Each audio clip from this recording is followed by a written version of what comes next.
This is a relay project. Real Talk starts right now. Here's Ryan Jespersen.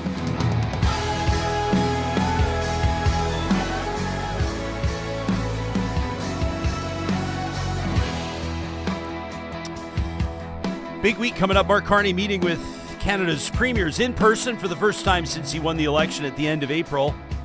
Welcome to the show, by the way. Jespersen here, Hicks, the Titan of Talk, Charles Adler. In just a quick second, Ontario wants this big Ring of Fire mining project fast-tracked. Alberta wants a pipeline access through Prince Rupert. The Alberta's premier wants that to be a major trade route. And those two premiers in particular banging their drums, making a lot of noise ahead of this. Of course, Alberta, as you know, issuing a 9-point ultimatum to the federal government a couple of weeks ago, essentially saying these are the things we'd like. We'd really like them. They're non-negotiable, and if we don't get them, there's going to be a national unity crisis. Well, here's where the rubber hits the road.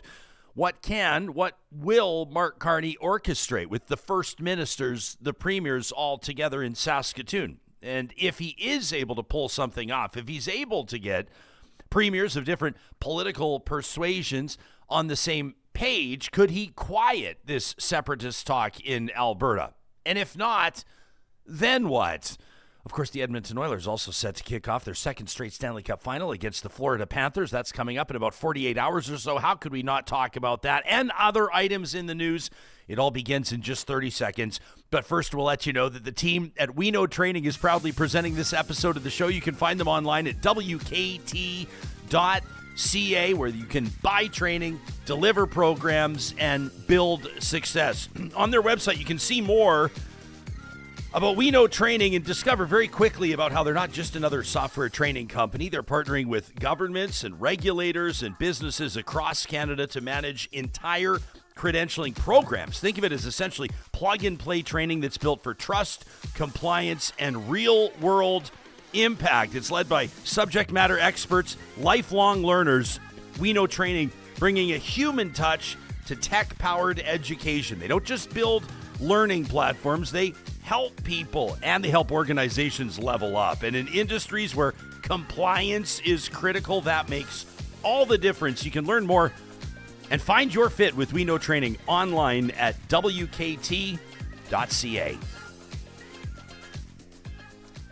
Well, this fine fellow used to join us the first episode of every single week. That is until he was tapped on the shoulder to serve his country in one of the highest callings. They call it the Red Chamber, the Senate. And it's always a pleasure to welcome back the proud voice out of Manitoba, but a man of the people delivering Canadian common sense for years and years and years, the Emmy Award-winning Senator Charles Adler. It's nice to see your face. Good morning. Thanks very much, and I'm going to start with the usual. Can you hear me? Yeah, well, we're gonna want to. Johnny, what's the judgment call here? This is real life behind the curtain. Chuck, we're picking you up on your computer mic, not on your broadcast mic. Johnny, you want to try to source it, and I can figure it out?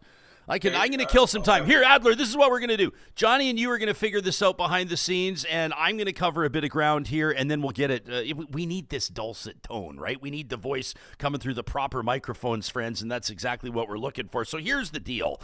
Mark Carney is gathering with Canada's premiers in Saskatoon, and this is the first time that they're gathering. This is, the first ministers meeting, the first time in person since Carney won the federal election back on April 28th. Now, there's a lot of new pressure coming out of two provinces in particular, as mentioned, Alberta and Ontario. Alberta wants a new oil pipeline, and they want the government to repeal a federal review law. This is C-69. It's commonly referred to, mostly by conservatives, as the No New Pipeline Law. Alberta wants it repealed. Danielle Smith says C-69's got to go. Another big one was BC's tanker ban. That's got to go. And both of those work together in part to this vision where Alberta would like to be able to send its energy resources to international markets through the port of Prince Rupert in northern BC. Beautiful community, by the way. Wonderful fishing destination for a lot of folks, but it is sensitive ecologically. Well, Alberta's premier says that not just the pipeline review law, C-69, but that tanker ban as well stands in the way of Alberta and Canada recognizing its energy potential. That would be its export potential. Of course, its economic potential. And As it goes without saying right now, with complications with our relationship with the United States and tensions not exactly easing under President Donald Trump, Alberta and Canada have to explore new markets. Well, no better way to do that than with an increase in export capacity. So that's what Alberta wants. Now, Ontario is looking for a big mining project to go through. Doug Ford's calling it the Ring of Fire. And you may have seen some talk around Bill 5 in Ontario, and people are talking about this a little bit more in Eastern Canada. This is kind of the tale of two provinces, big economic players, both looking for more cooperation, an olive branch, maybe, from the federal government, from Mark Carney. So Ontario announcing separate agreements with Saskatchewan, Alberta, and Prince Edward Island to reduce trade barriers between these. Now, this was expected to be, and probably is expected to be, another major theme of the Prime Minister's meeting with the premiers. You'll remember on election night, on the 28th of April, so approximately a month ago, just over a month ago, Mark Carney, in his victory speech, promised to Canadians free trade in Canada before Canada Day. Now, that was a big deal. Number one, because no prime minister or any other leader, provincial or otherwise, has ever made meaningful strides in eliminating these interprovincial trade barriers. And there's many. We've talked about them on the show before. In some cases, it's regulations between governing bodies, let's say like in Alberta, the AGLC or the LCBO in Ontario, who's controlling liquor and cannabis and those types of goods. In other circumstances, it's professional credentials, engineers, doctors, registered nurses, teachers, and others with professional designations that have been unable to transfer those designations seamlessly from province to province. So it stood in the way of commerce or of everyday Canadians making their way across the country, identifying great opportunities for themselves and their families, and moving freely. There have been these barriers. Well, the Prime Minister has promised to eliminate those barriers, and it wasn't just the promise to do it, because I think everybody has recognized that that is what has to happen. We've had experts, leaders, for example, business leaders from different chambers of commerce. I think of Shauna Feth with the Alberta Chambers. I think of Doug Griffiths with the Edmonton Chambers of Commerce on this show, talking about that being a top priority, facilitating or manifesting free trade in Canada in light of what's happening with the United States. But when the Prime Minister, when Mark Carney, before he'd even sworn in, promised to Canadians that he could get this done by Canada Day, by July 1st, on basically a 2-month time frame, it raised a lot of eyebrows.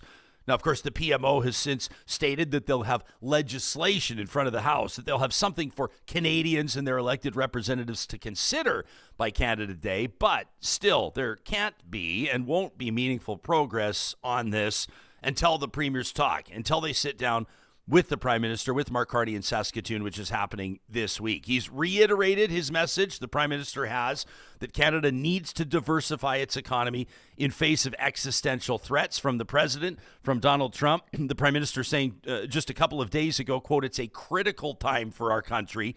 The world is certainly more divided and dangerous, and the imperative of making Canada an energy superpower in all respects has never been greater." Big talk, big words, energy superpower.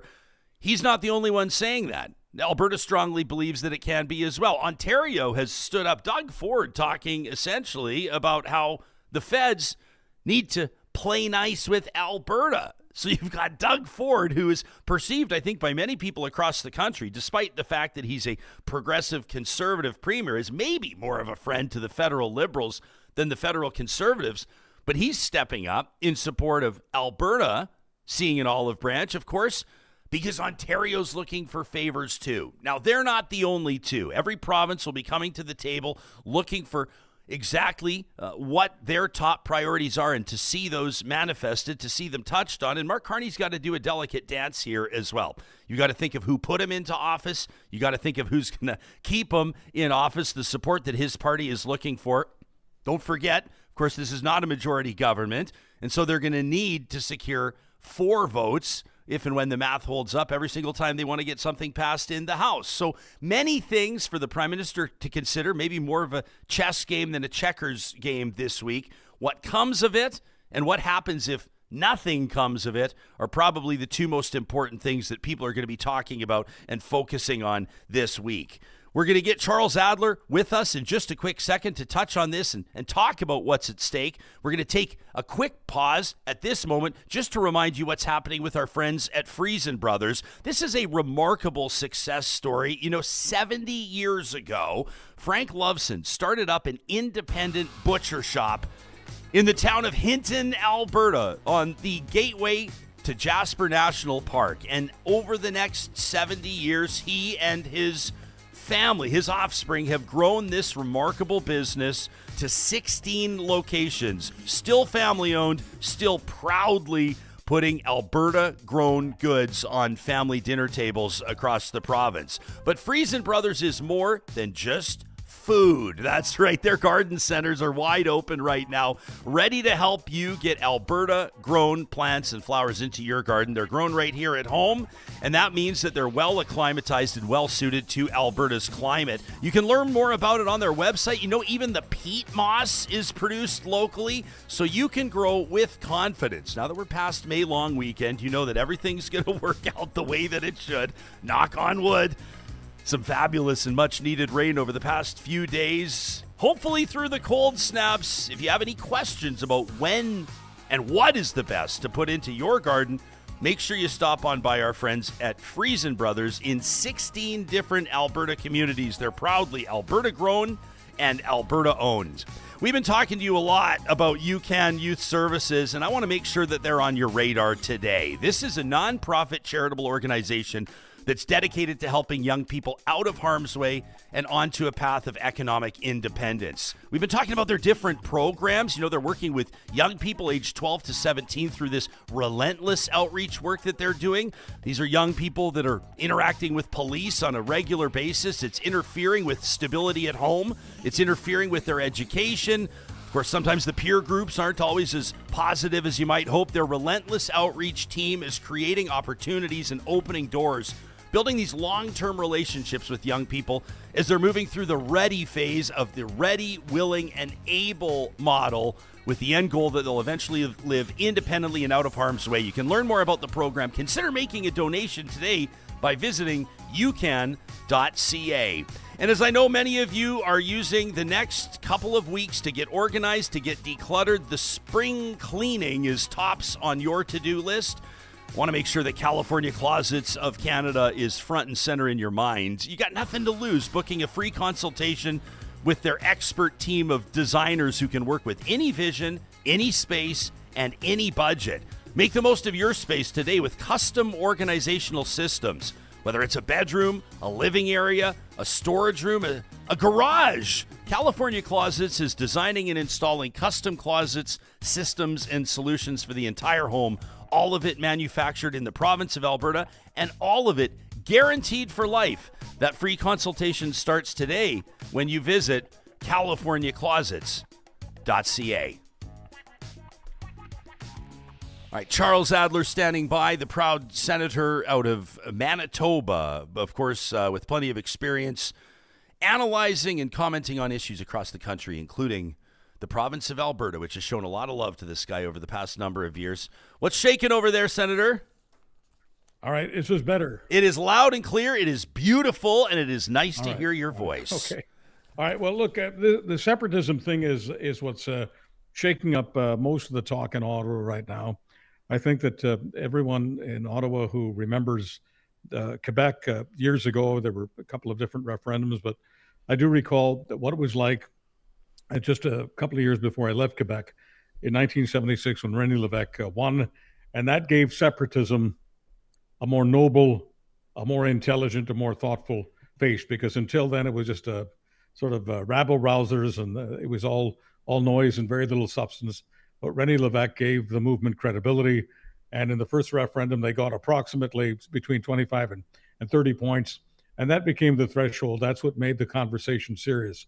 So no matter how much people, whether they're in Montreal, Toronto, or Ottawa, the so-called Golden Triangle, or anywhere else in this country, no matter how much they want to disparage the separatist talk in Alberta right now based on the polls, I think when you've got a majority of people who identify themselves as UCP voters being very open to separatism, I think it's serious, and I think the onus right now is on Mark Carney to prove that he's a different kind of prime minister, that he's a mainstream prime minister, and certainly a prime minister who is not going to stand in the way of major infrastructure projects, which would help the Canadian economy and therefore the Alberta economy as well. So it feels like, if you're, and we can talk about this tale of two provinces, because Ontario's got a big ask, Alberta's got a big ask, and they seem to be the most prominent ones. But Danielle Smith with kind of a list of demands, essentially almost an ultimatum, where she says, here are all of the things that we want, or at least the things we want right now. One of them is no more tanker ban on the West Coast. She wants C-69, this bill, repealed. Conservatives have been referring to it as the No New Pipelines Act. She wants unfettered access to ports across Canada. She wants basically tidewater access in all different directions. I mean, these are ambitious asks that many Alberta premiers have been lobbying for, have been fighting for many, many years. Do you sense that the political climate is different? Do you sense that the Prime Minister's wired a little bit differently? Maybe looking at his appointment of Tim Hodgson, the Energy and Natural Resource Minister, as a clue that he may be more open to this type of thing? And on the flip side, Chuck, are we assuming that some of the objections around some of these projects, like, let's say, for example, West Coast-based First Nations communities that fought all the way to the Supreme Court to defeat Northern Gateway, that those have just disappeared? It's not that they've disappeared, but the elephant in the room is not Danielle Smith, and it's not Mark Carney, and it's not Quebec. The elephant is always going to be Donald Trump. When I say always, for the next 3 years. Canada has got to figure out how to become more productive. We were among the top 5 productive countries in the world for the longest time. Now it's difficult for us to sneak into the top 20. Well, if we don't have relations with the United States restored to where they were pre-Trump, we absolutely have to figure out a way to get this country, Canada, to be more productive. It can't happen unless we agree to many of the things that Danielle Smith is talking about. I haven't been the biggest Danielle Smith fan in the last few years, but I understand, and most people in Ottawa understand that. Once again, I'm only speaking for myself here. I'm not speaking for the Senate or the government or anything like that. This is just straight from the heart, as usual, on Real Talk. So the real truth is, we have got to figure out a way to accommodate some of the things Alberta's Danielle Smith is saying, despite the fact that we all know that she's always going to be somewhat to the right of the Prime Minister, because she has to be. Everyone in Ottawa understands, and everyone who understands politics knows that Danielle Smith and the UCP are deathly afraid of a party on the right, whether they call themselves an independent party or the Wild Rose Party or the Wild Elephant Party, doesn't matter. Everyone knows that if the right is split again in Alberta, the NDP come up winning. So nobody can blame Danielle Smith for paying a lot of attention to Alberta politics, specifically the threat of another right-wing party. So I was talking to, as you know, Ian Hannah-Mansing. You and I were chatting just last week, and they're asking the exact same question across the country. And I appreciate your perspective, the look across the land, so to speak, as well, how seriously the rest of Canada should be taking this separation talk. And there's a decent element of this loyal audience, Chuck, that writes in to talk at RyanJespersen.com, that's in our live chat right now, powered by Park Power, that's sitting there saying, why do you keep going back to this well? Why do you keep talking about Alberta's separation? This is nothing. This is not going to happen. The more you talk about it, the more you platform it, the more you amplify it, the more you try to make it a thing. Here's my response. There's a couple of polling numbers that I think are pretty interesting. Number one, that a majority of UCP supporters, a majority, more than 50%, say that they would consider or would vote in favor of Alberta separating from Canada. That's a big deal. And number two, across the province, regardless of how people have voted, approximately 1 in 3 or 30% of Albertans say they're open to the idea. Through your talk radio career, if 30%, if 1 in 3 members of a population felt strongly about something or were entertaining something, is that justification alone to talk about it? Absolutely, because we have to remember that the 1 in 3 that are interested in the subject have brothers and sisters and aunts and uncles and children and grandfathers and grandmothers. They talk to other people. The number one influencer of a vote in this country, whether it's a vote about separatism, a provincial vote, a federal vote, it doesn't matter. The number one influencer of a vote, and we have to be humble about this, Ryan, not Ryan Jespersen and Charles Adler and other members of the media, mainstream and otherwise, social media, whatever. The number one influencer is a member of your family. And if a member in your family gets all fired up about something like Alberta separatism, that flame spreads. Do you think, like, let me just ask you the question differently. What's actually at stake at these First Ministers meetings, at this meeting in Saskatoon? As the Premier sit down with the Prime Minister, how much actually matters? What has to happen coming out of this meeting? What sort of announcement are you looking for? Or can this be the type of scenario where they say we've laid the ground, we've planted some seeds, we've opened the dialogue? Like, what are you expecting to see? What matters most is a respectful tone, because the number one issue in the land is national unity. And we've gone back and forth on national unity over the years. And, Mulroney tried to amend a constitution, came up with the distinct society thing. And then you had Charlottetown, you had other aspects of that story. I don't want to dredge up a whole lot of ancient history, but it was a massive failure.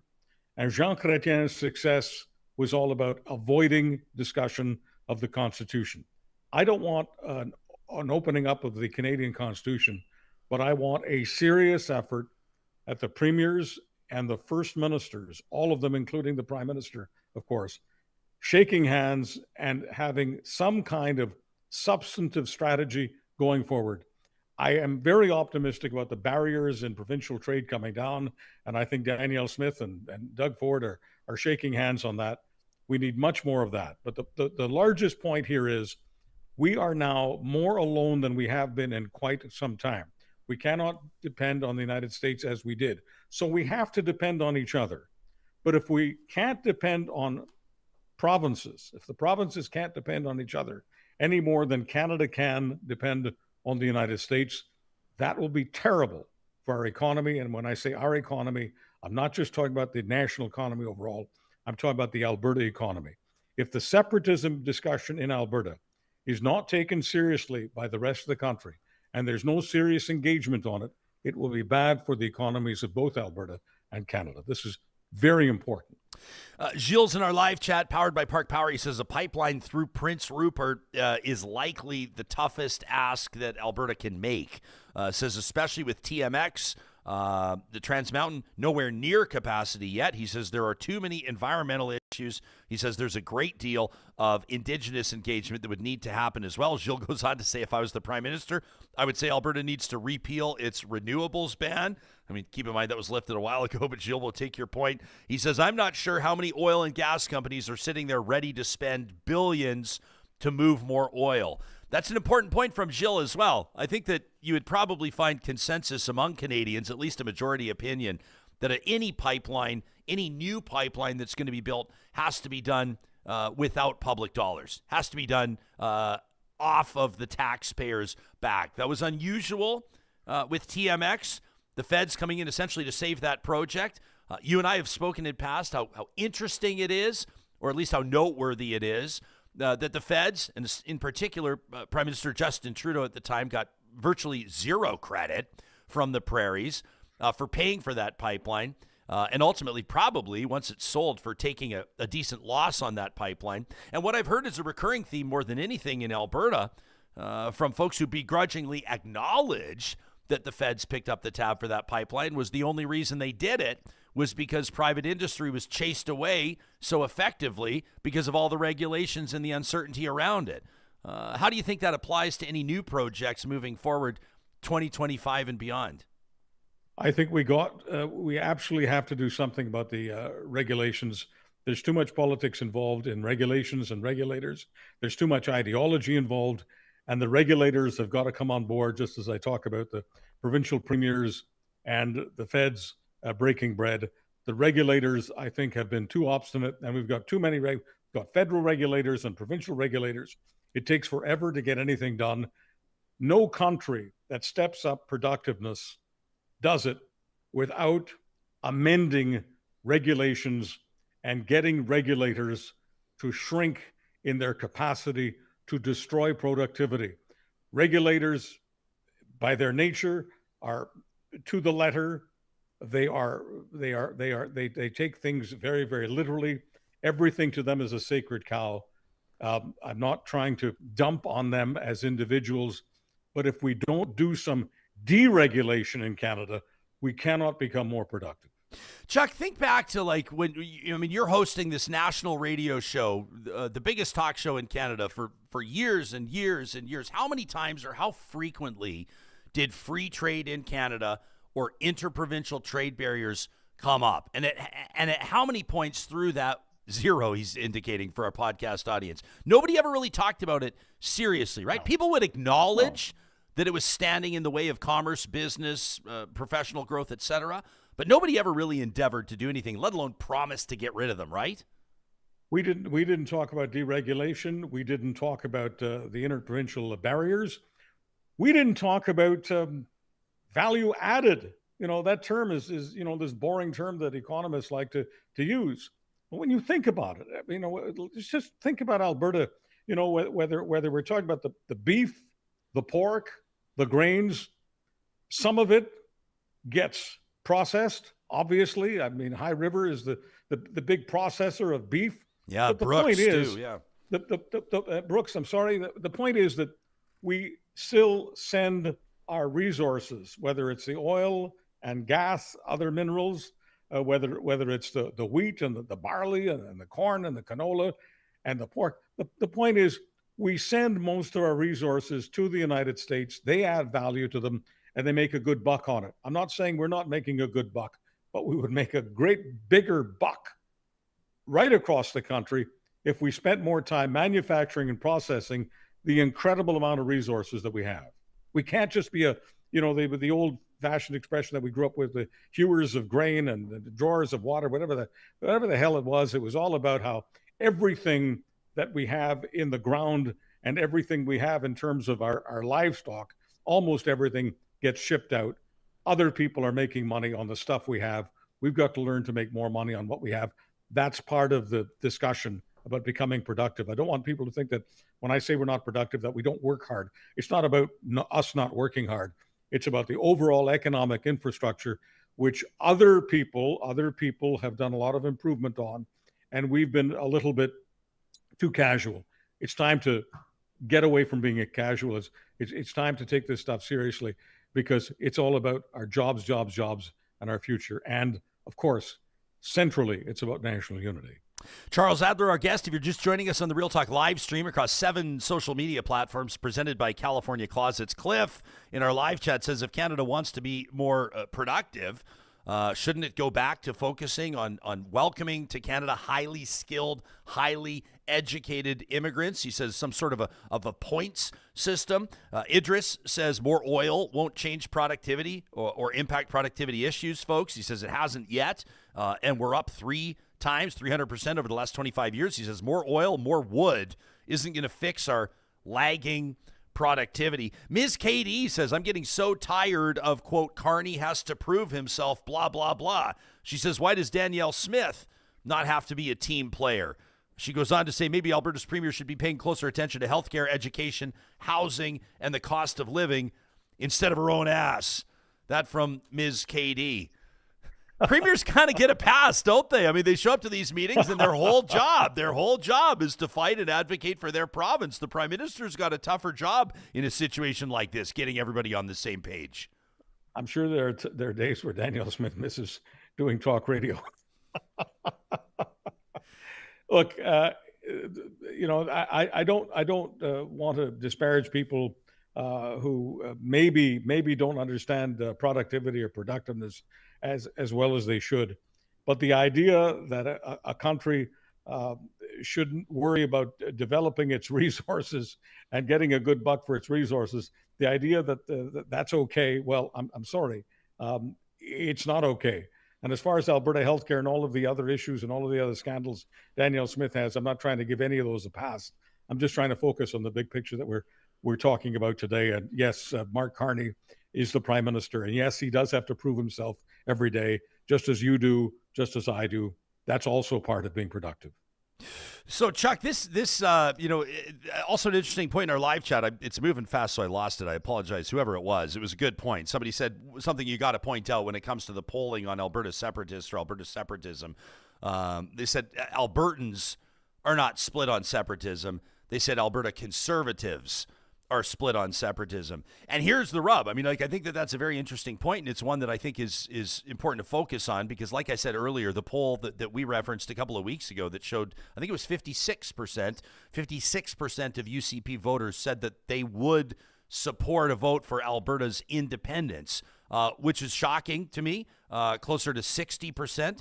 That says a lot about the state of the party right now. It says to a certain degree about where Albertans are at, but that same poll showed that fewer than 5%, I think it was 3% of NDP voters would feel the same way. So this is an issue either limited to Alberta Conservatives or limited to non-NDP supporters. Put it that way. Either Conservative voters or folks who didn't vote. At the end of the day, it could manifest itself in Alberta leaving Canada, which I've said strongly. I've offered to bet my house if anybody wants to take me up on it. I'll bet a Bitcoin if somebody wants to take me up on it. Alberta's not leaving the country. But it could also ultimately, worst case scenario for Conservatives, split their party and put them back into a three-way fight for government as opposed to a two-way race like they have right now. You think that that's more realistic? You think it could happen? Could the United Conservative Party deunite? So Naheed Nenshi will not agree with what I'm just saying, and Naheed Nenshi oftentimes disagrees with me, and I've got some admiration for him, as you know. He doesn't like it when I call him a warrior. Here's the point. Alberta separatism is the best thing that ever happened to Alberta's NDP. Once the separatist flame really gets going, it will be almost impossible to stop a party that is serious about separatism 24/7 from germinating in Alberta. And once you have an Alberta separatist party and a UCP, it's hitting the jackpot, the lottery jackpot. It's Lotto Max for Naheed Nenshi.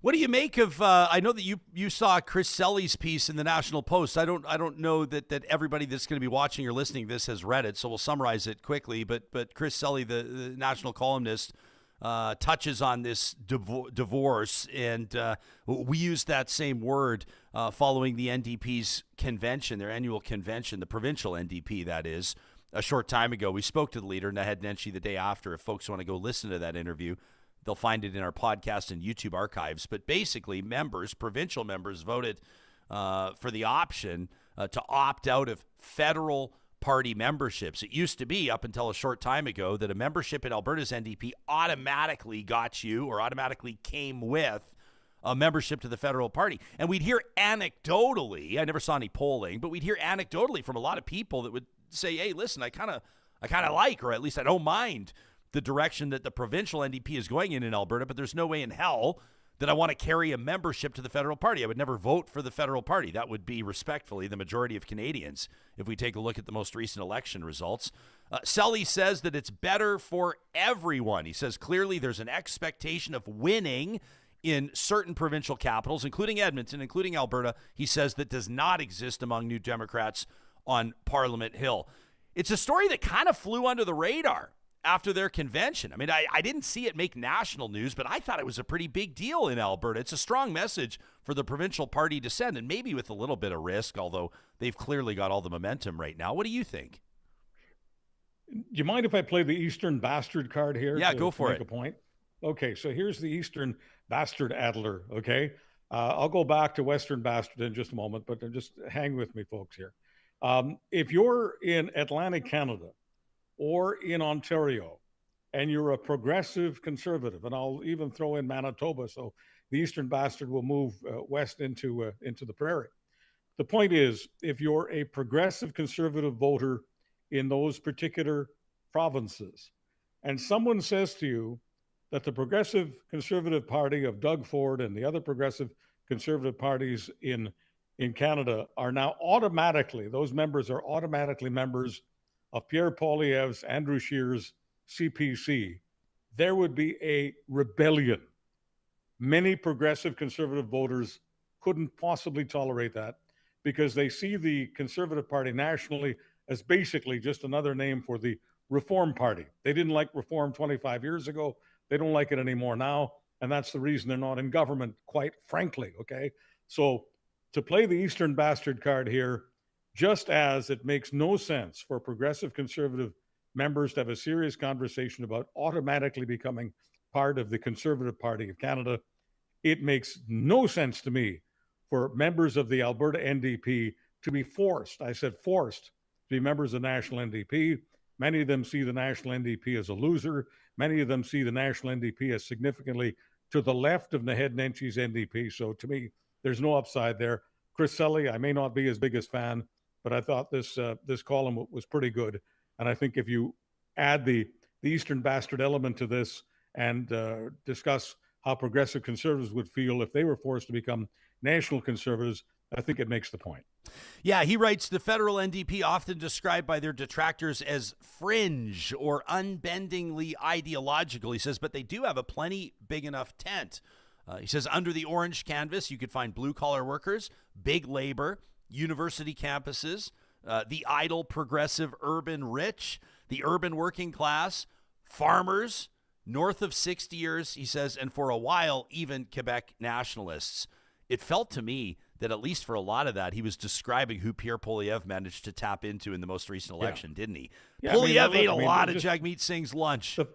The fact that Pierre Poilievre was able to eat that much of Jagmeet Singh's lunch just shows you how weak the National NDP is. And if you want to be a strong provincial party, whether it's in Alberta or elsewhere, the idea of tying yourself to a weak federal party makes no sense. But the whole idea makes no sense to me anyway. I mean, there's very little comparison between, say, a Rachel Notley, a Naheed Nenshi, and a Jagmeet Singh, or for that matter, even my old friend, the late great Jack Layton. Jack Layton was significantly to the left of Rachel Notley and Naheed Nenshi, and Jack Layton, had he been a provincial leader of the NDP in Alberta, would have been significantly to the right of where he was. I mean, up until you check me out if I'm wrong about this, but the Alberta NDP is 4 pipelines. I realize the Conservatives say they're not, but they are. They're 4 pipelines. They're for a prosperous oil and gas industry in Alberta. And as far as many federal NDP members are concerned, they should just shut it all down. And you can't have a rational conversation about economics with a lot of rabid federal NDPers because they just don't believe in it. And it's very difficult having a rational conversation with an ideologue, whether it's a right-wing ideologue or a left-wing ideologue. You're just, talking to your hand. Yeah, I also feel like, is it fair to say that when you're talking about the NDP, and I mean no disrespect, but when you're talking about the federal NDP right now, it's like, who are you talking about? Right? They've got an interim leader, but they are leaderless for the most part. And I think that to a certain degree, they are identityless. And I don't think Canadians know what to make of the party. It was essentially burned to the ground in the election. They got 7 MPs, right? They were probably hoping to have 70. They're probably hoping to have 170, but they got 7. And so they're starting fresh. And I guess that, in a way, that's a new opportunity. If you're the optimist, if you're the pessimist, you're looking at it as though Canadians have almost forgotten about you as an option. Feder is in our live chat. He says Canada and Alberta needs a moderate party to take power. He says the 2 extreme options we have don't represent most regular folks.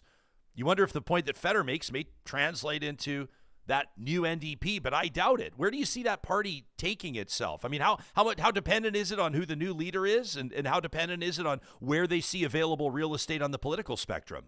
Here's the problem. I mean, you have to look at the market for a political party. Most of the market for the NDP are simply people who ultimately, if you ask them what's most important to them in politics, is not having a national conservative government, a reform-style conservative government. That's what they don't want. That's why they vote Liberal.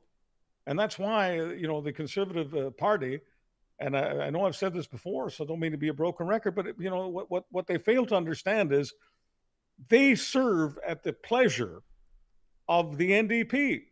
I'm talking about the National Conservative Party. If the NDP don't poll somewhere between 20 and 25% of the vote, the Conservatives can't win. That's not a business model. That's an opposition model. How can you hope to govern the country when you're counting on 20 to 25% of the voters voting for the NDP? If you're a conservative, it makes no sense. Yeah, I'd be curious to know where our audience lands on this. To talk at RyanJespersen.com. I want to circle back because we're still getting a ton of comments on the First Minister's meeting, on the negotiations between the feds and the provinces, in particular Alberta and Ontario. Karma's Loving Backhand, great handle in our chat, says, I think the real problem is that Alberta feels that the other provinces and Ottawa have created Adler, I don't know if you've heard this phrase before. I don't think I have either. It's hyphenated. A procrastination. Very good. A procrastination. I like it. I like it. That's pretty good. Says there are a lot of policies and plans, and then everybody just goes on vacation. Okay. Alberta Girl, by the way, says, I would love to see what King Charles thinks of the environmental abuse that Alberta's energy regulator and the Alberta government is allowing on Crown land. PNC Bio says, please just have the referendum. Get this over with so the rest of the country can move the fuck on. That from PNC Bio. Miss Chief Sharon is pointing out, she says, they've tried the separatist party, the separatist stuff before. You touched on it. The Buffalo Party, the Maverick Party. There's been a whole lot of parties. Now it's the Alberta Republican Party that says they're not a separatist party, but of course they are. They want to join the United States, Chuck. But there's a lot of people that are still commenting on this. You know, it's no surprise that a story like this does get people talking because, of course, people feel very strongly. There's this debate happening right now, and it's not necessarily a very public one, but people like in bars and restaurants, people hanging out, ball hockey arenas, everybody that's hanging out having campfires is, are you Albertan first or are you Canadian first? Are you Canadian or are you Albertan? And people are expecting like intuitive answers to that type of thing. I heard Corey Hogan, now the Liberal MP out of Calgary, say that's like asking me to choose between my mom and my dad. Look, all I know is that we've all been paying attention to the Oilers. Many of us in Manitoba and elsewhere may not want to admit that they're the ones we root for, but we secretly root for them because they're Canada's team. I've always rooted for them for all sorts of other reasons. Got to, cover them in the Gretzky, Paul Coffey, Mark Messier era. And yes, I'm rooting for the Oilers. Rooted for them to win last year. I'm rooting for them to win this year. I mean, it's I always have to do the notwithstanding clause here, unless the Winnipeg Jets, are in it. If the Winnipeg Jets are in it, if the Winnipeg Jets had gotten into the fourth round, obviously I'd be rooting for the Jets, but I root for the Oilers. They're Canada's team right now. And when you're watching the singing of "O Canada" in Edmonton, it's really hard, Ryan, for the average Canadian. I don't care whether they're in Prince Edward Island or British Columbia or whatever. It's hard for them not to think that those Edmontonians who are singing loudly and proudly, it's, the idea that they don't love their country makes no sense. And yes, I've lived in Alberta 4 different times, and frankly, I spent a lot of time in Ontario, obviously, as well, and Quebec. I was raised in Montreal and Toronto, but I've never seen so much patriotism anywhere per capita. The most amount of enthusiastic patriotism I've experienced in this country over the last 50 years is in Alberta. Has it changed a little bit? Are there many people saying, I prefer being called an Albertan to a Canadian? Of course it is. But at the core, Alberta is as Canadian as any place in Canada. And in terms of enthusiastically patriotic, more so. Correct. You can fight me on this if you like, Ryan. I'll defer to you. You clearly spend more time on the territory called Alberta than I do. I spend a lot of time with friends who I talk to all the time, whether it's on the phone or texting or email or what have you. But are you telling me that what we're seeing when the Oilers are playing at home, that enthusiasm that we're hearing is simply enthusiasm for the great baritone who's leading them? Or is what I'm saying still the truth, that Albertans are as patriotic as anyone else, maybe more?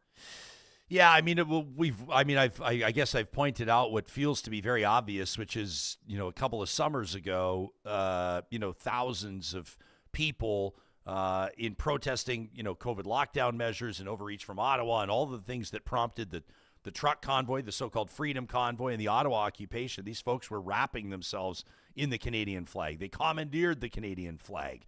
They turned the maple leaf and that Canadian flag into the symbol of their discontent, and they demanded that their fellow Canadians examine what it means to be Canadian, right? There was a reason why they used the Canadian flag and didn't develop their own or another one, although there were other flags flying during the protests. But that was their ultimate mandate to their fellow Canadians across the country as they drove those big rigs, was what does it mean to be Canadian? And what are the Canadian values that we hold dear? And now they're flying the flags upside down. They're trampling on the flags. They're talking about leaving the country, which is obviously troubling. And obviously I think is very divisive in nature. I will say this, politically speaking, I think that Ken Kay throws a bullseye in our live chat, says the Alberta separation movement will help Naheed Nenshi and the Alberta NDP in the same way that the 51st state stuff, the MAGA stuff, that Donald Trump helped Mark Carney. Ken says, keep it up. After the next Alberta election, you'll all be crying again. I do agree, and I think right now that the sentiment is about as hot as it can get. You think of when people get frustrated, when people get angry. I hate to remind our friends in Vancouver what happened the last time that their team lost the Stanley Cup Final, but there was emotion and there was anger, and residents of that beautiful city turned on the city itself and started burning it and looting and creating that damage.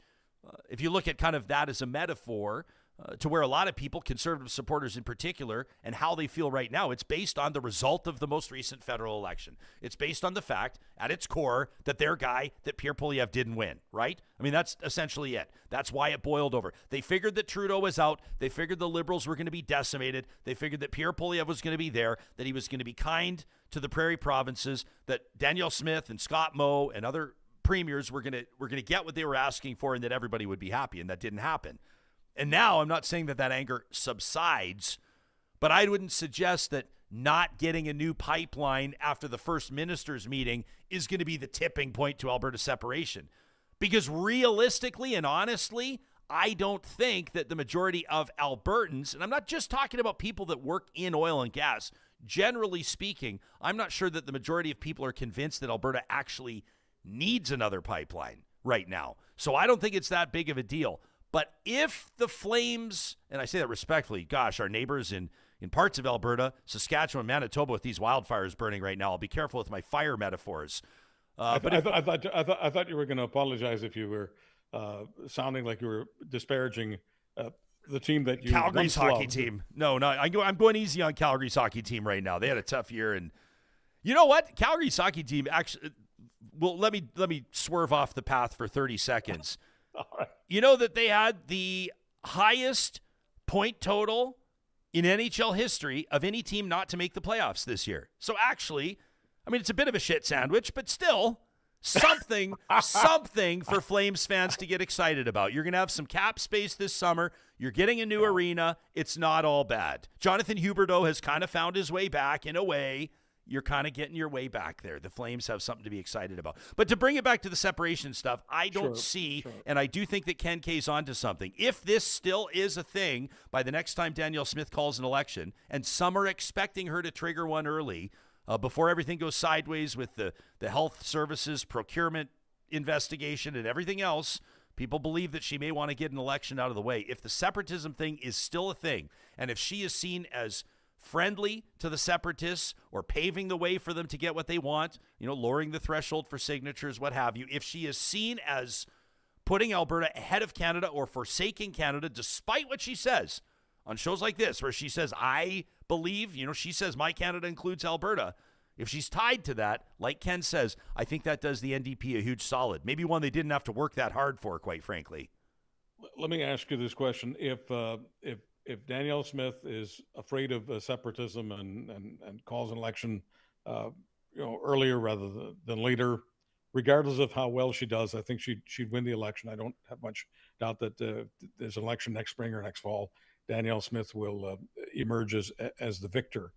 But if the separatism talk continues to rise, if it does not subside, and if the Premier of Alberta herself looks like she's afraid of separatism, do you think there's any way that she has the power to stop an Alberta separatist party from rising?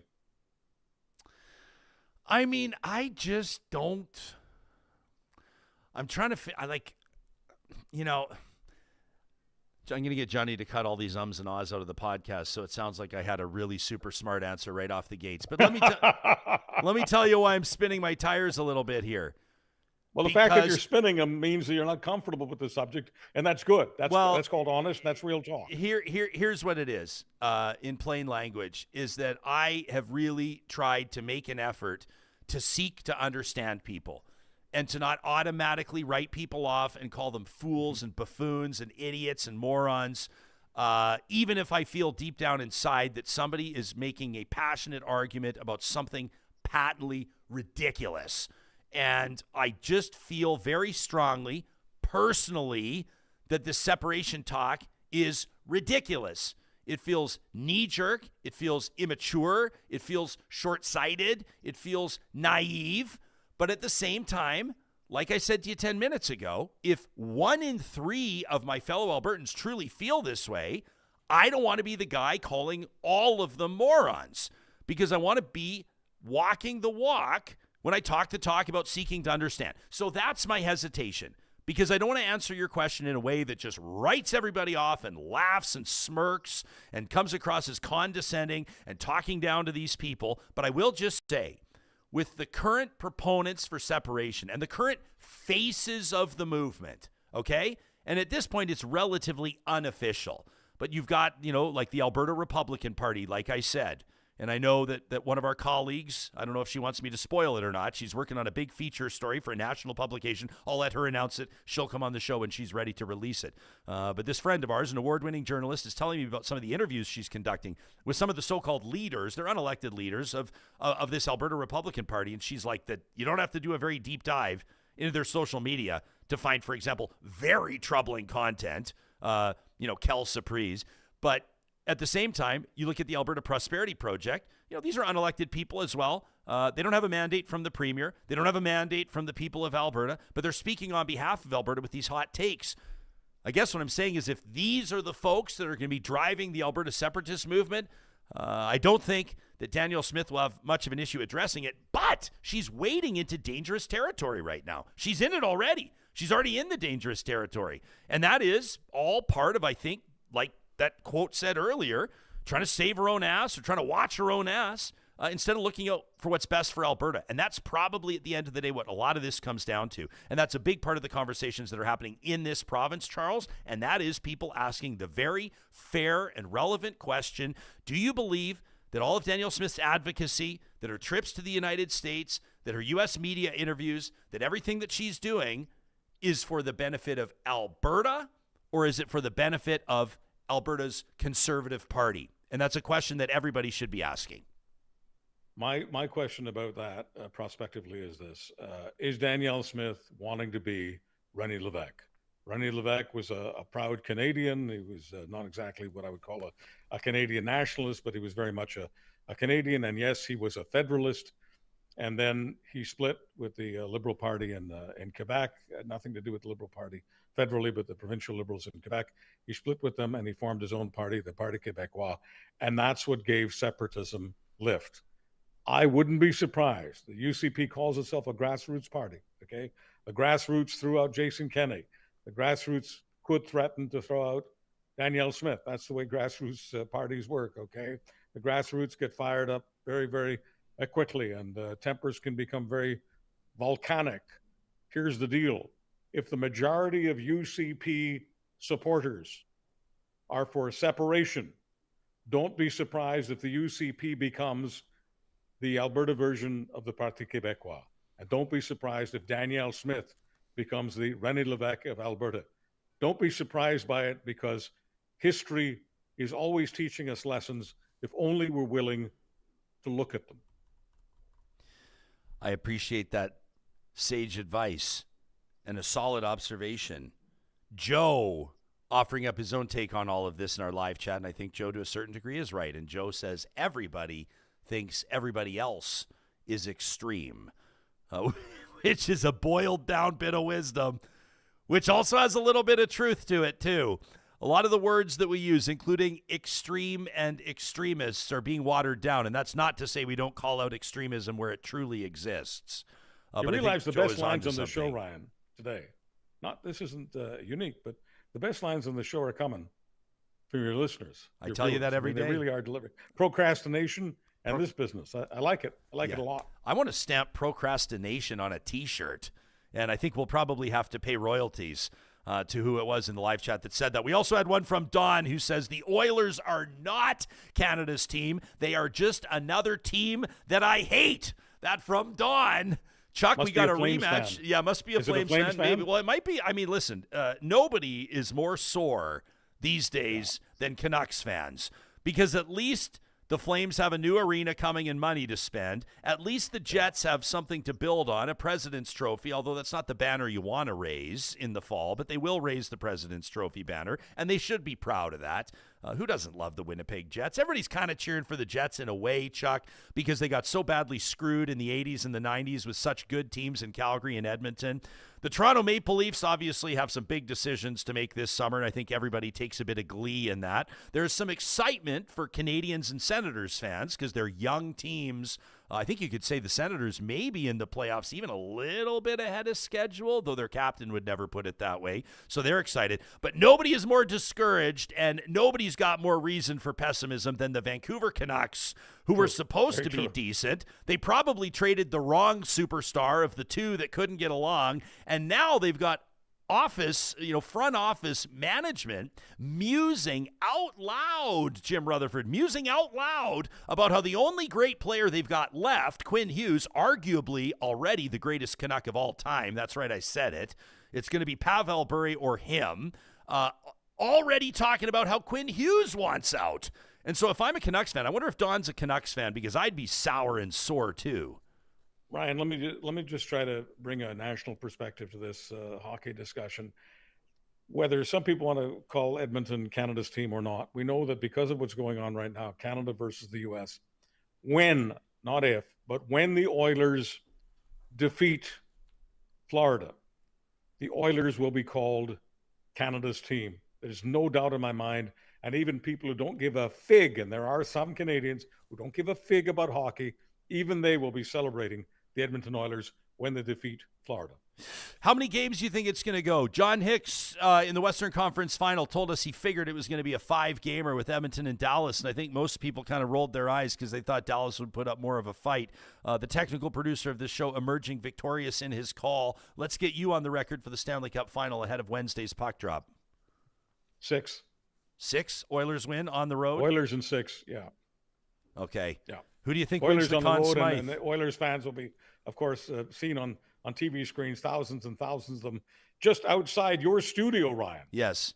Celebrating Canada's victory. Oh yeah. We've got a prime location for all sorts of excitement. We're not using. We've made an editorial decision. We're not going to use, aside from right this minute, we're not using the word parade at all. We're not planning any parades. We're not talking about parades. We got work to do against a very tough team, but something just feels different, even than it did last year. It felt pretty good last year. They were storming into the Stanley Cup Final. They'd beaten Dallas. They're there. It's the first real dance for Connor and Leon and the team. But this year, it just kind of feels more like they've been there before. They know what they want, and they're going to go take it. I think Connor and Leon, I'm not debating or challenging how they played in the past, because I love them in the past, love them now. I wanted them to win last year, want them to win this year. But Connor and Leon have the game face on all the time. Tell me I'm wrong. They have never looked more serious than they do right now. Yeah, and they're talking about how there's this, and I know that a lot of people have been reading a lot into what the statement means, but Connor said it's just less emotional this time around, right? That doesn't mean there's no passion, but it's just more business. But they're doing business. It's more business. They're doing business on every single shift. Yeah, you know our buddy Steven Sandor, who Post Media just poached. Nice little ad to their editorial team. He's got an interesting feature out here. It's just been published. Trump's Cup. Oilers fans say not this year to Florida playoff travel. Now, that's not to say that some won't head down to Sunrise for the Oilers road games, but it sounds like the dynamic between Canada and the U.S. right now means that most Oilers fans are going to be spending their money at home and only at home. Surprised at all? No, not at all. I mean, there's just far too many people I know that are taking a pass on going to the United States. They can hardly wait to go back when Trump is gone. but many people now have no trouble saying no travel to the U.S. We can find other places, whether it's in Canada or other parts of the world to go to. I think that the actual numbers are down about 25%. Talk to anybody with any of the airlines, WestJet, Air Canada, all kinds of flights to the U.S. are being canceled because the market is shrinking. The business model, as we sometimes say, for Canada-U.S. travel is lousy right now. Donald Trump thinks himself as the greatest salesman in the world, but he has destroyed a lot of equity when it comes to tourism in the United States, hospitality, travel. Bad. With you, buddy, it's always good. Nice to hear your voice. Nice to see your face. Proud of everything that you're doing in Ottawa and, of course, across the country, and always appreciate when you agree to spend time with us, Chuck. This is always a magical Monday when you invite me on. Thank you so much. You got it, brother. That's the Titan of Talk, RTDNA Lifetime Achievement Award winner, Emmy Award winner, and proud senator from Manitoba, Charles Adler. Yeah, pretty interesting stuff here, Johnny. Steven Sandor, journalist, checked in with a travel agency, and they do specific like sports travel. So they'll put like, those kind of packages together for somebody that wants to go see a high-profile event, I guess whether it would be like the Masters or Wimbledon or wherever you want to go. In this case, the Stanley Cup Final. And ahead of the 24 Stanley Cup Final, so last year, Edmonton, Florida, this agency pre-booked 20 rooms in hotels near the arena in Sunrise, Florida. Sold them out. This year, ahead of the championship rematch, they've pre-booked 10 rooms, and 4 of them are still available. So that's anecdotal, but they sold out 20 last year. This year, they've sold 6.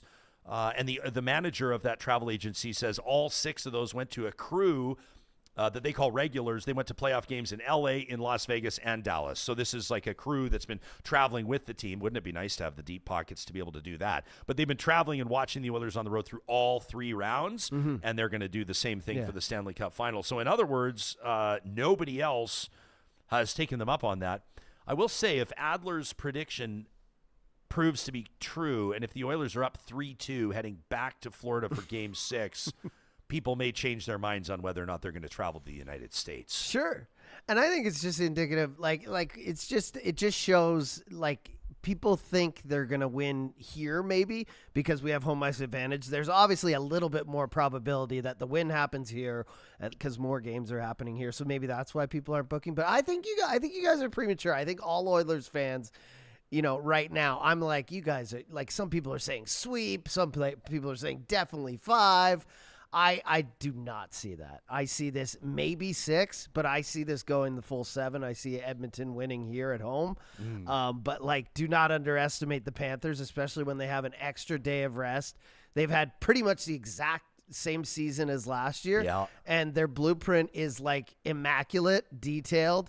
Their coach is a little overconfident this year. I'll say Paul Maurice. I know everyone loves Paul Maurice because, his time with the Jets and blah, blah, blah. I find him fucking annoying. Why? This whole thing about not going in the line and then making Rod Brind'Amour not go in the line, I think is pretty pretentious. That was actually, I don't think that got as much discussion as people thought it should. So typically coaches join their players in the lineup, and it's one of the things that hockey does that no other sport really does, and they shake hands at the end of each playoff round. Apparently in prior rounds, Paul Maurice had discussed with, for example, with Craig Berube, they had discussed and agreed ahead of the series that it was just going to be the players on the ice. But it seemed like Rod Brind'Amour was kind of surprised when that happened and quite pissed off, actually. Oh, yeah. And you've got 2 strong personalities there. Like Rod the Bod is a guy that's going to let you know how he feels if he's not thrilled about it. I thought it was a bit of a weird move on Maurice's part. But all he cares about is winning the cup. All he cares about is winning the cup. I'm sure. I'm sure that's all any coach cares about. It just, for me, and I understand, the coaches haven't been doing it forever, but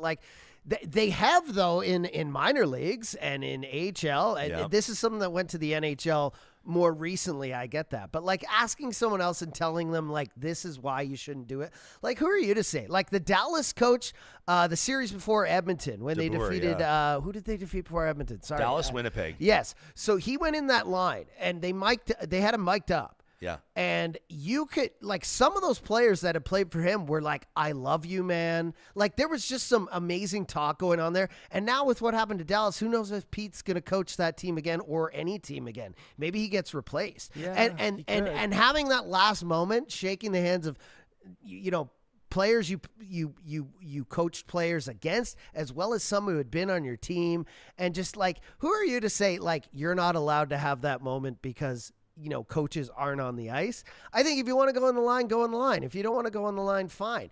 Do I think like every suit in the organization should be out there? I don't know about that.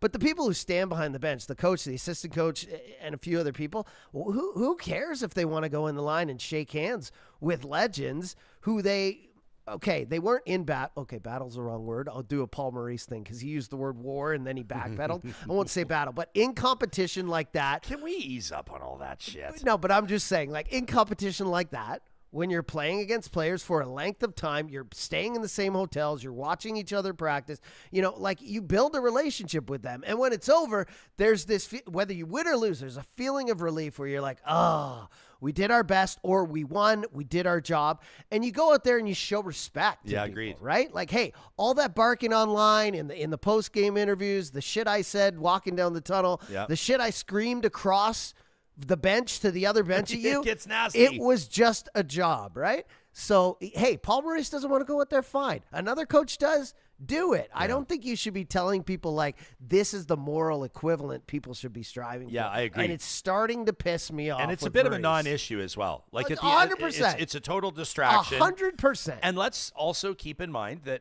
head coaches and general managers in sport, much like politicians, can employ the art of distraction very effectively. If they want to take heat off their players, if they want to change the narrative of whatever people are talking about. It's wild. As you start to love hockey more and get older, like young kids, maybe they're just like, hockey's this, hockey's that.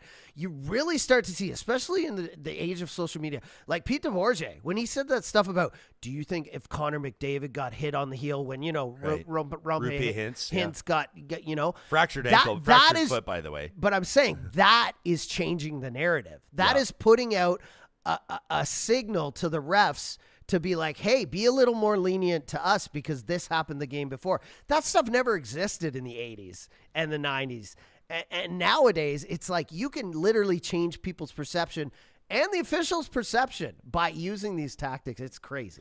I want to jump into the live chat powered by Park Power, your friendly local utilities provider. Check out parkpower.ca/realtalk for exclusive discounts on internet, electricity, and natural gas. Gizmo, and I'm just going to sum up. We've been talking about 10 different things here. Gizmo says, I love Jonathan Huberdeau when he was playing in St. John with the Sea Dogs in juniors. A shout out to the London Knights winning their third Memorial Cup last night. Amazing.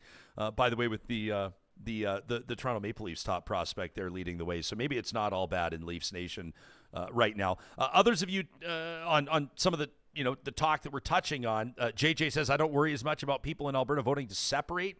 I worry more about a provincial government desperate enough to keep positions, to use separatist rhetoric to stay in power. Fair. Others of you say that, you're talking a lot about, Joe says, a lot of flags flying during the protest, the Ottawa occupation, Confederate flags, swastikas, Trump flags, fuck Trudeau flags during the protest. Weapons. Pink Orb says, I'm surprised that Charles thinks that Danielle Smith would win if an election were to be called next year. Others of you say, Kenzie says Smith's support is growing. On some fronts, I bet it is. Approval is flat well, right but now. I checked this morning. But here's the thing. Here's what's interesting. It's the same thing that's happening. And I talked about this with Ian Hannamansing last week, is like the CBC commissioned a poll that shows that separatist support in Alberta is on the rise. But guess what? So is the nationalist sentiment. Yeah. People feeling closer to Canada. Mm-hmm. So the separatist support, and off the top of my head, I don't want to kind of like throw out approximate numbers in polling. That's irresponsible. But let's say it was like, it's up a significant degree. Whereas, and to be clear, I'm making up these numbers. I don't have the poll in front of me, but let's say where it may have been like, let's say hypothetically, 18% of Albertans a year ago would have said they support separation. That's now up to like 32, let's say. So it's up. However, the number of Canadians, or the number of Albertans that said they were proud to be Canadians and put their country first may have been like, again, I'm making up the number, but it was something like, may have been like 28% a year ago, and now it's like 40. So so two things are true at the same time. And all that says to me is that there's a bigger gap between people, that people in the province, which is really unfortunate, at a time when the rest of the country, and many people in Alberta, but for the most part, the rest of the country is unifying under the Canadian flag. National unity is at the highest it's been, anecdotally and otherwise, in decades, for obvious reasons, based on the United States. And as the rest of the country is rallying under the flag, we're having this development in Alberta, where Albertans, neighbors, friends, family members, I mean, for some folks, entertainment, I've been getting into it, and it's obviously a little bit good-natured, with cousins of mine on my personal Facebook page when I post about this, and they don't feel the same way. Yeah. They're Alberta sovereigntists. They fly the Alberta flag on their farms, and that's fine. They're proud. I love them. I'll love them forever. They're my family. We feel very differently about this, and it is pulling people apart. And when I made those comments to Charles, and we're joking about pulling it out of the podcast, will leave me spinning my tires in there because I want to give an honest answer. But when I say I don't want to just discount people's feelings, I don't want to write people off as morons. You know, some of you, like Blah Sheep says, that's why I watch this show, Jespo says, even though I don't agree with you some of the time. That's fine. That's great. You know, Kenzie says, oh, you mean like half your chat? Well, yeah, but if that's half the chat, what about the other half? Like, that also says something too, right? Good that also balance, says right? something. It's better than a lot of shows on the World Wide Web where the entire chat is toxic. I just want to be able to, you know, give people a fair shake. I want to hear arguments out. And also at the same time, I'm not going to hold my fire.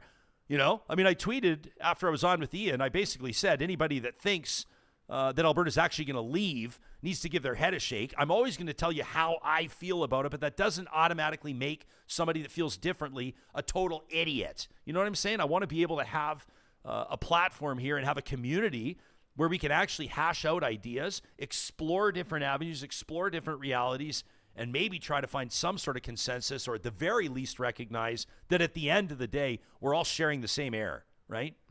I like that one. Yeah. That's why we can all agree that the Oilers are Canada's team. We can all agree. But in terms of when we were talking about Smith and support going up or down, I think it's just like that, up or down. I think it's tit for tat. Like, you know, you make a move like she does, and maybe you tip someone who's on the right to go a little further to Alberta separation and be in that bin that wants sovereignty.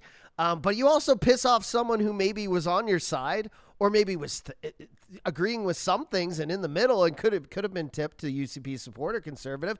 You also lose that. So I don't think, you know, all these people saying there's unwavering and new support for Danielle Smith. I don't think so, because on the other side, you've got people who don't want any part of this, Ryan, and that's the majority of people. You can say polls are rising on separation here, and you can say in Saskatchewan they've got people who want it too. They don't have a say in this. Like if we have a referendum, we just know the majority of people do not. They want to stay in Canada, and they want things the way they are. They just want a better deal. And I think if I know Mark Carney and the moves he's been making lately, I know, and especially he said this in general. He basically said, fast track, check mark. You're going to get whatever you want. Bring your shopping list if it nationally it benefits everyone, right? So if something Danielle Smith brings to the table, and obviously if that's a pipeline or something else that, hey, this infrastructure, this project, this building of a relationship is going to make us money, it's also going to bring this kind of energy over east or money to these provinces next to us, Carney's going to put a check mark on it. Yep. And then what happens? Because now you're starting to get everything you asked for. I mean, not everything, but you know what I mean. I just think all this is going to be quelled pretty much soon. And I don't know about you, Brian, but I can't wait. I can't wait to stop talking about it. Ready to move on. I mean, on. we have to talk about it. Let's not ignore it, but I can't wait till we're done. I refuse to apologize for this, but 80s Fanify says Jespo's blazer choice Yeah, is you look like distracting Hockey me. Night in Canada. Says it's I was giving gonna say that. old-timey Hockey Night in Canada vibes. I actually never – this is one of my favorite jackets, and it is a very vibrant shade of Just blue. order the crest and I do was it up. literally just thinking Why that as not? soon as I saw that comment. Why wouldn't I just order the old crest and go for that? They should sell. Do they sell those? Can you get? Of course, the you can old-time- get one on Etsy or Yeah, Amazon for old-time sure. Come Hockey on, Night in Canada blazer. Let's see. This might be something that we need to invest in. Oh, this company. Okay, yeah, Black Maple. This one's for free. The Black Maple Trading Company. They got all kinds of Hockey Night in Canada merch, but I don't see the actual blue blazer. When I think of the blue blazer, rest in peace, I'm sure Owen you can Hart. get a patch. Hey, Hart Foundation. Yeah, well, there we go. We can get the patch, the retro logo iron-on patch. Maybe I'll turn this jacket into a Hockey Night in Canada blazer. We'll see. Hey, I want to tell you a story. And that's coming up in just a quick second. In the form of a positive reflection. I think sometimes it's important for us to get a little bit introspective and personal on our positive reflections, and maybe, quite frankly, in our flamethrowers as well, when we get a little bit upset. A reminder that we bookend our weeks with both of these on our final episode of every week, courtesy of our friends at the DQs of Northwest Edmonton and Sherwood Park. It's the flamethrower. Your hottest takes, the stuff that's, the burr under your saddle, so to speak. Emails to talk@ryanjespersen.com, and on Mondays it's positive reflections. That in just a minute. First, I want to remind you that the Ranch Golf and Country Club is wide open for you, and this week is looking unbelievable weather-wise. The course has never looked better. I always say mid-season conditions by June 1st. The Ranch, that's just, pardon me, Johnny, par for the course at Alberta's #1 public golf course just west of Edmonton, and my favorite place to golf. A few years ago, Score Golf Magazine ranked the Ranch as offering the best value in Edmonton, #2 best value in the province, #30 in Canada, which is just amazing. And no surprise, 18 magnificent holes, fairways immaculate, greens perfectly tended, and of course a hospitality team second to none. The Ranch is ideal for way more than just golf. You can contact them today to find out more about what they have to offer, including tournaments. Real Talk Golf Classic sold out. It's going to be there on the Thursday, June 19th. It's going to be a great afternoon in support of the Real Talk Julie Rohr Scholarship. Book your tee time, your tournament today at theranchgolf.com. Also want to give a big shout out to our friends from Athabasca University. Joined us on the most recent episode of the show. That was the 30th of May. If you're watching us right now, that's Dr. Ray Wynn Sleeman. Joined Bradley Pearson and James McInnes, 3 Athabasca University community members that joined us for Canadian Innovation Week to talk about what they're doing. Incredible work. And all of it, these seeds germinated at Athabasca University. I loved how they talked about startups and kicking off new businesses while members of a post-secondary community. Such a great perspective from these AU grads. Athabasca University is Canada's open university with world-class accredited online degrees and courses designed so you can complete your education wherever and whenever it works for you. Maybe you're starting a new business. Maybe you just had a baby. Maybe your parents need your assistance. You're one of those sandwich generations. Whatever the case may be, your unique story needs a unique post-secondary solution, and that's exactly how AU works. You can check it out online today at athabascau.ca. And our friends at North Road Investment Council are speaking directly to those of you that are lying awake at night, asking those big questions on your family's future. Do you have enough to retire, or are you fooling yourself? How do you make sure you don't run out of money if you live into your 90s? How do you protect your savings from taxes, inflation, or a market crash? Life's financial journey doesn't always follow a straight path. Marshall and Carrie and their team of certified financial planners and chartered financial analysts can answer your biggest retirement and financial planning questions. They're independent fiduciaries. You're going to pay them a per-hour fee, not commissions paid by selling you investment products. It is true independence with North Road Investment Council. You can check them out today online at northroadic.com. Appreciate Super Chat Ken tossing 5 into the chat. Says, a beer for Chuck. It's great to see him back. Absolutely. We'll make sure he gets a cold one next time he's with us in person. Nice to see Chad F. in the chat. Says he's got his team booked. He can't wait for the Golf Classic. It sold out sooner than we were used to this year. I heard from a couple people that were disappointed. Great. They said, why didn't you send out the email you usually send out? I said, because it sold out before I was even ready to type it. I think that says something, which is awesome, and we definitely appreciate that. Hey, friends, each and every week, our first episode of the week, we focus on something positive, something that filled our bucket, something that restored our faith in humanity, so to speak. And this was kind of like a mixed feeling kind of a scenario. We've been experiencing in our home province and in our neck of the woods some pretty serious storms. I don't know if you were out in Jasper this weekend. Was it like nice clear sky the whole time, or was there some wind and some rain? What did you guys run into? No, it was pretty rainy the evening Saturday and the morning Sunday. Well, it was, hey? So I know a lot of people are kind of like looking forward to that this time of year. It's nice to get some water on the ground. It's nice to do what we can, of course, this time of year. But also with that sometimes comes the big storms that have the power to take down some of our most magnificent trees. and I got a text from my cousin Graham. Graham is the 5th generation proud farmer on the Jespersen dairy farm. One of them, that's Glory View Farms along the Yellowhead on Highway 16, just before the Stony Plain turnoff. And there have been these two magnificent spruce trees that have stood for decades and decades and decades. Well, you know where this is going. I got a text from my cousin who said I had 2 trees left at my place, the family farm, that your grandpa, that my grandpa Stanley Rilfred Jespersen, planted when he was just a kid. You know, in Alberta, I don't know if they still do it, but you remember back, you were 5, 6 years old, and your teacher would send you home with a little evergreen tree to plant in your yard. Remember those little sprigs? And people would plant them, and over the years, they would grow to magnificent prominence. To tell a story is a bit of a perspective check. Well, a big windstorm just a few days ago took down one of the two big spruce trees that my grandpa Stan planted when he was just a kid. Grandpa would be over 100 years old now. Were he still with us, we miss him every day. And of course, now there's a bit of a different look to the front of that property with that big towering spruce taken down. One of them still stands. But it got me thinking, and I've been thinking and dwelling on it over the past few days, and that's why I wanted to share it with you, Real Talkers. Thinking about what that tree has seen. Yeah, getting a little whimsical here.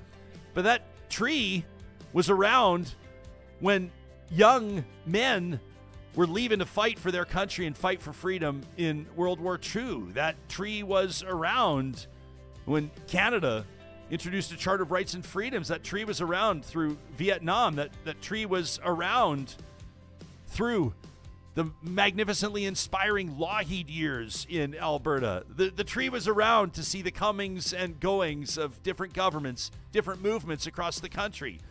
The Oilers Cup dynasty, those outlying years when the Flames made it in 86 and 89. I couldn't help myself. You know, I had to fit that in. Think of all the things that these trees have seen. The gleeful cheers from kids, the sorrowful cries of families having lost loved ones as well. Through it all, these trees have towered and stood and remained. I suspect that my cousin may replace it with another one. He'll never see it tower like the one that our beloved Stanley planted 100 years ago. But I would like to remind you all of this wonderful wisdom, and I love this. A society grows great. So goes the quote, when old men plant trees in whose shade they shall never sit. Let's think forward. Let's look ahead. Let's honor those that will come after us in our actions today. And let's walk with that knowledge as we make our way through the week. Something to think about the next time you see a 100-year-old tree before it's turned into firewood.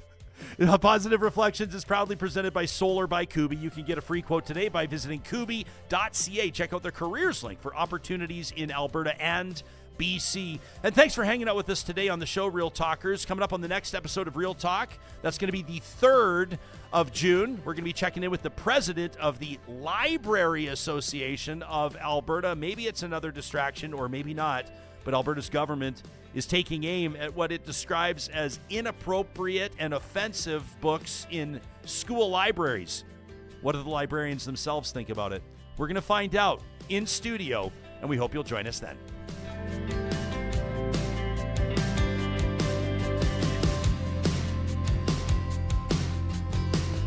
Real Talk is hosted by Ryan Jespersen, executive producer Josh Dunford, technical producer John Hicks, general manager Katie Cook-Chivers, account coordinator Lawrence Derlego, human resources Lena Shepard, website design Mike Johnston, voiceover by me, Carrie Skelton.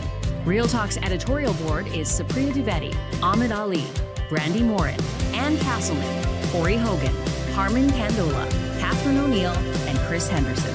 Member Emerita, Julie Rohr. Real Talk is recorded in Edmonton, Alberta on Treaty 6 territory, the traditional and ancestral territory of the Cree, Dene, Blackfoot, Saulteaux, and Nakota Sioux, home to the Métis settlements and the Métis Nation of Alberta. Real Talk is a relay project. For more, check out ryanjespersen.com.